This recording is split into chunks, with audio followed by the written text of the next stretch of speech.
What's up, YouTube? It's your girl Shantae Visuals, back with another visual for you guys. As you can see in the description box, we're going to get into a Q&A.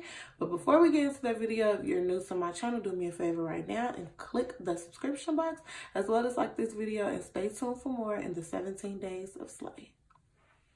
Okay, we're going to jump right into these questions. So the first question I have is... One second.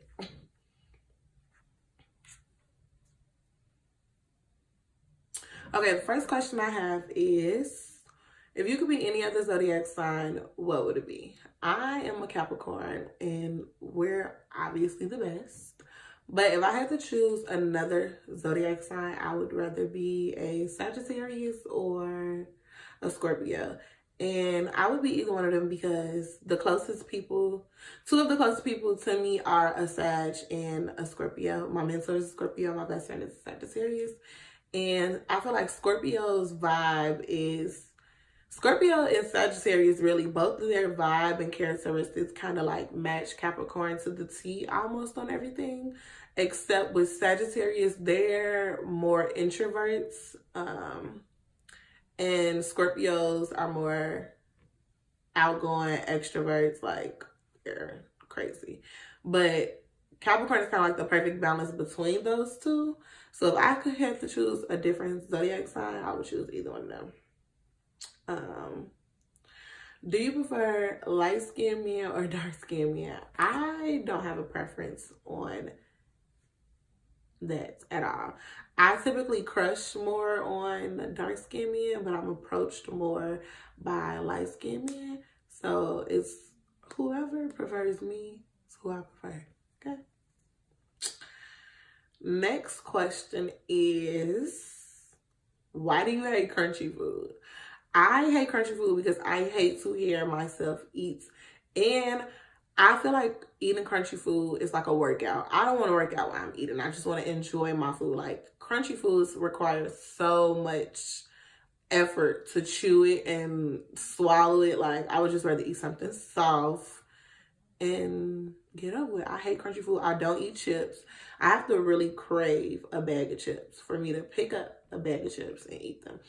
I eat popcorn a lot, and popcorn is not crunchy to me. Popcorn is like really soft, but I don't eat chips. If I do eat chips, I'll eat like Pringles. I'll eat Pringles before I eat any other chips because Pringles are kind of soft. They're not like thick and hard. Like, no. What is your biggest fear? I have two. One of my biggest fears is that I won't be successful. Like, I won't reach the vision and the perspective that I have I should be living in life. I sit and think about that a lot, like where I want to be versus where where I'm already at, and like the time in between. And I think about like my age, and everything just plays a factor, and it becomes like a whole anxiety around my goals and like being successful. So it's really scary for me. Another biggest fear that I have is dying in a car. I don't personally fear death, nor am I like really sad about the idea. I'm actually fascinated by it. I guess like by the fact that I'm eventually not going to exist. Like, all of this, centuries and years from now, nobody is going to remember this. You know what I'm saying? Like, but somebody else will be following my footsteps, I guess. Like, someone else will kind of be me.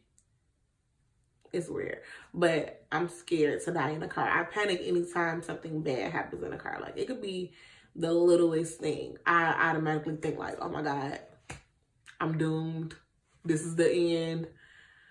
It's really stressful. So yeah, not being successful and dying in a car. Those are my two biggest fears. Next question is, what countries have you visited? None. The United States of America. But I do want to visit Dubai. I do want to go to Paris.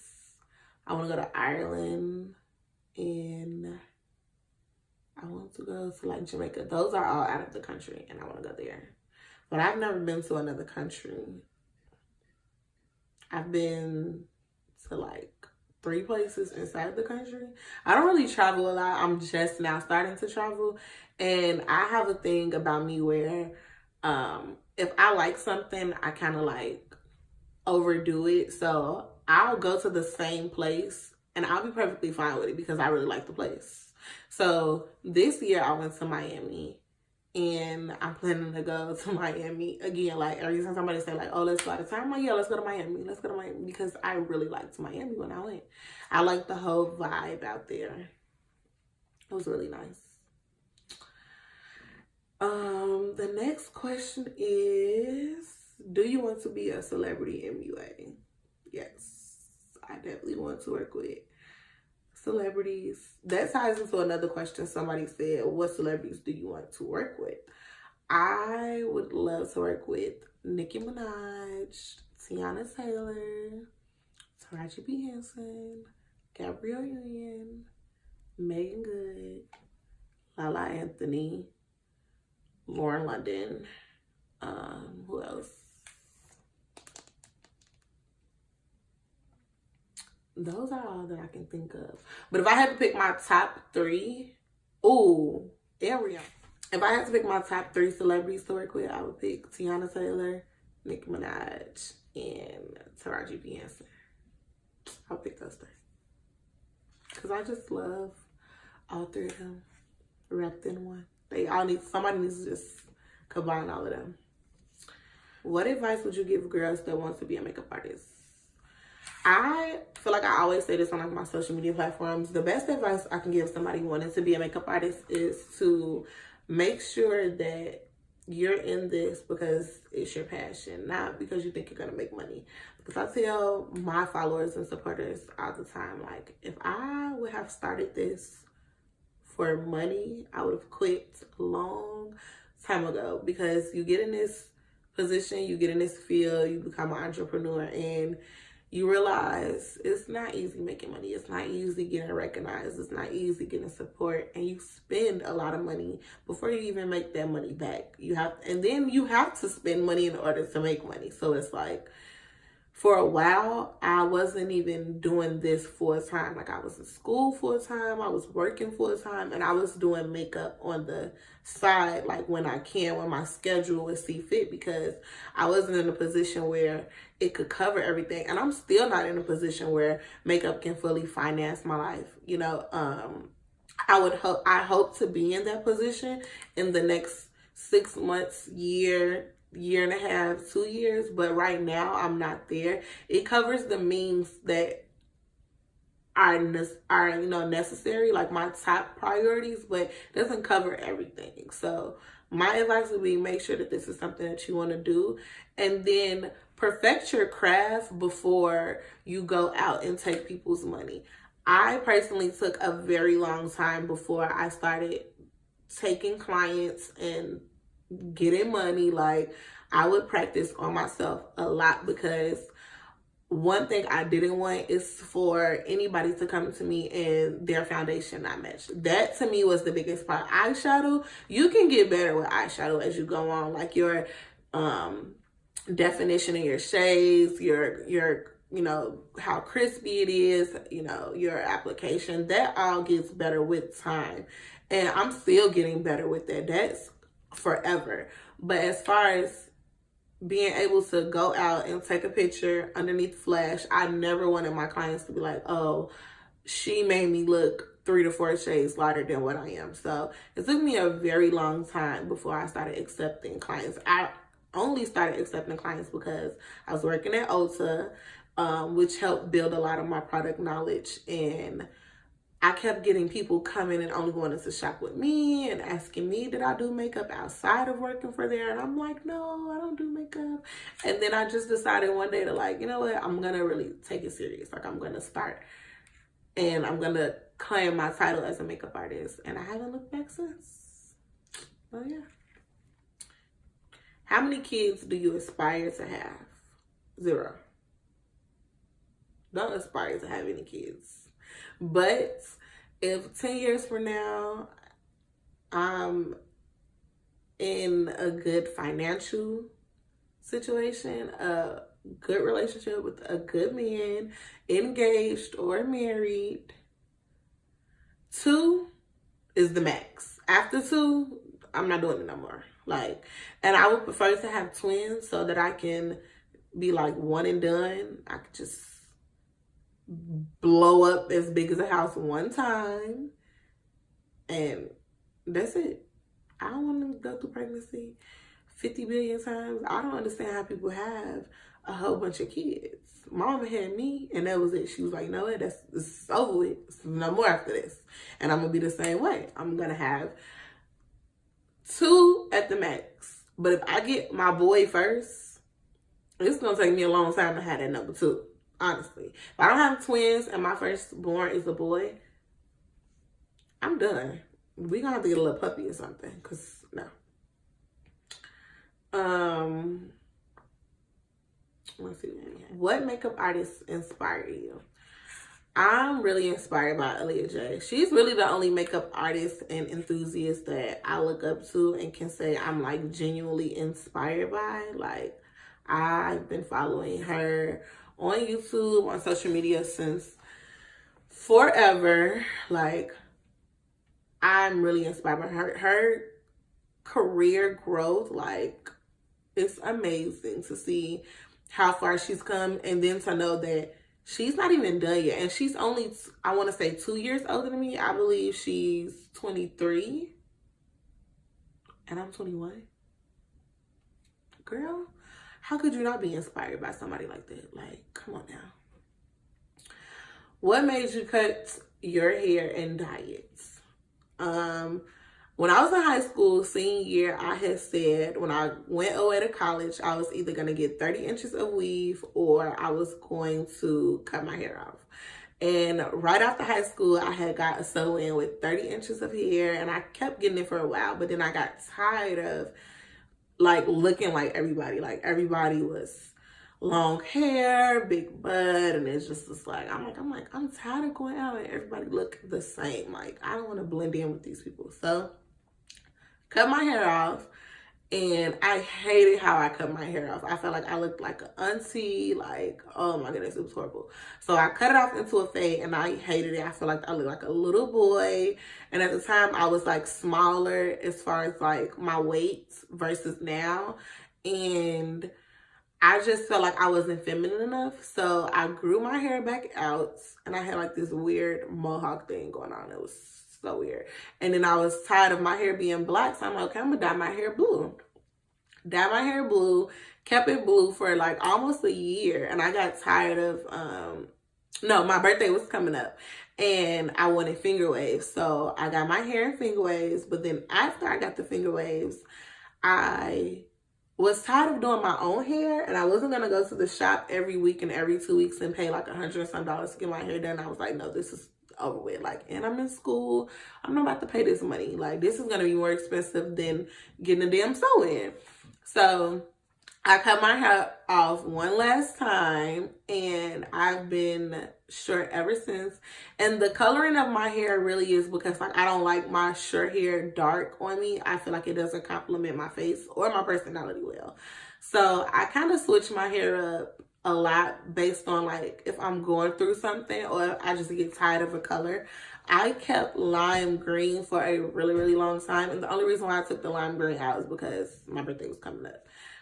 But if my birthday wasn't next month, well, this month when you guys see this video, I would definitely still have my green hair, okay?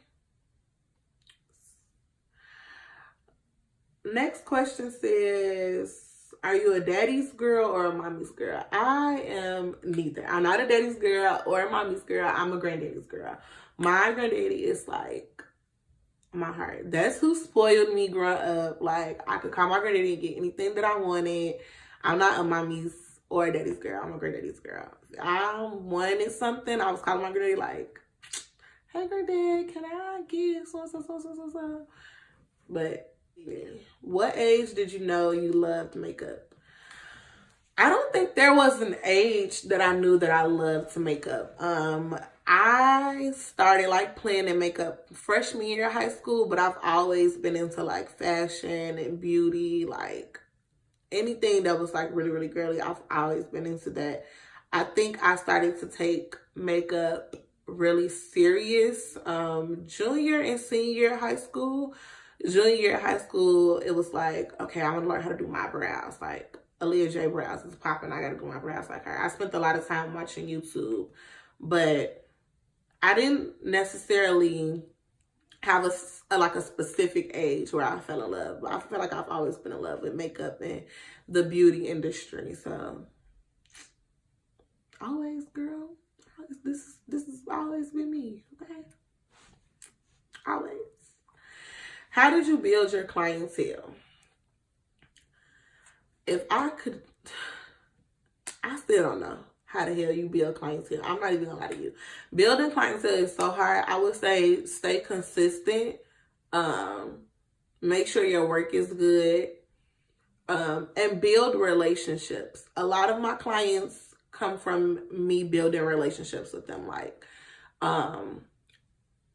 interacting. Like a lot of my clients have told me like, I tried to go to another makeup artist and she didn't talk to me. She was like real short, like real, standoffish. I'm a people's person, I would say. So I talk a lot. And a lot of my clients appreciate that. Like they vibe off of my energy, and my energy is always upbeat when it comes to my clients because I really enjoy what I do. Like I could be having a bad day, but when it's come times for me to interact with them, like I can start off not saying anything, but then it's like awkward and it doesn't feel like me, it doesn't feel right. So I'll end up starting a full-blown conversation, and now I'm on my next client and they still here because we still talking about what we was talking about. Now everybody in the conversation. Now my other client is in, now they talking. Like, so really building relationships, interacting with people, word of mouth. Building those relationships, word of mouth is like important because a lot of my clients be like, oh, you did my cousin makeup, or you did my mom's makeup, you did my sister, you did my friend, or you did this girl I follow on Instagram. That's people telling people that they come to you and that they appreciate, they support you, they love your work. That helps build clientele on top of like promoting yourself, hashtagging. If someone says, oh, I need a makeup artist, even if they follow you, don't ever be hesitant to put your name in the comments. They could already follow you and know you're a makeup artist, but they don't know how to approach you, or, sometimes people are kind of lazy and want everything to come to them. So you can comment your name and plug yourself, girl. If you don't plug you, ain't nobody else gonna plug you, okay? Believe that. Do you want to own your own shop? Yes, I do. Eventually, I want to open up my own business. I went to school for fashion marketing and management. So I do want to own my own business, and my vision for it is going to be so dope. It's going to be really, really dope. It's not going to be your average shop that you just come in and get your makeup done. No, can't do that.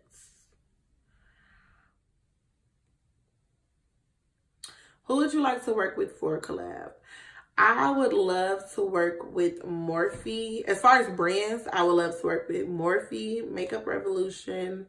Who else?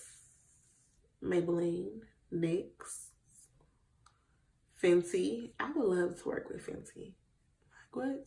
Or to just be like on these people PR list and like invited to their events, like the elite events that they throw and parties that they host, launching new products. And I would want to work with Tarte, Too Faced, Anastasia. Like the list goes on, girl.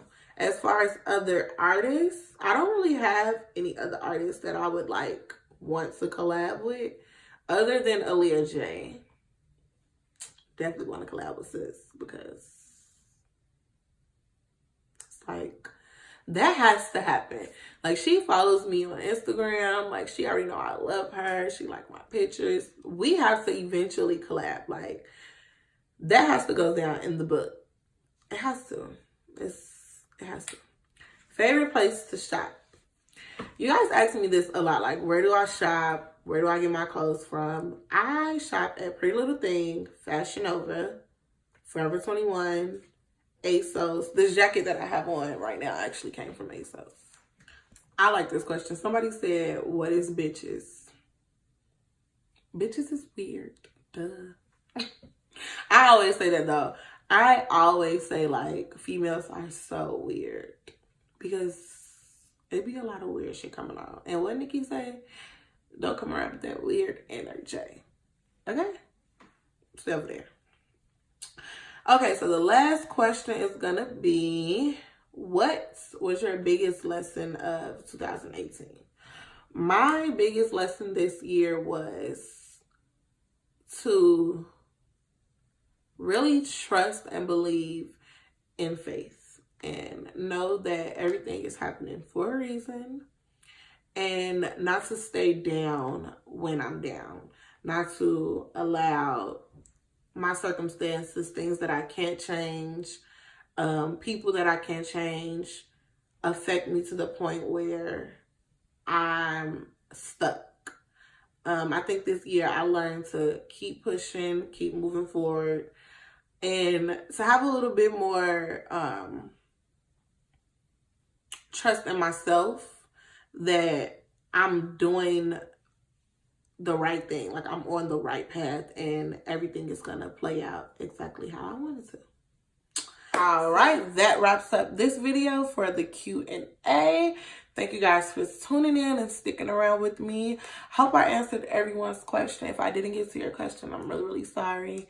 There was a lot. It was way more than I expected. But I appreciate you guys so much, and I look forward to seeing you in the next one.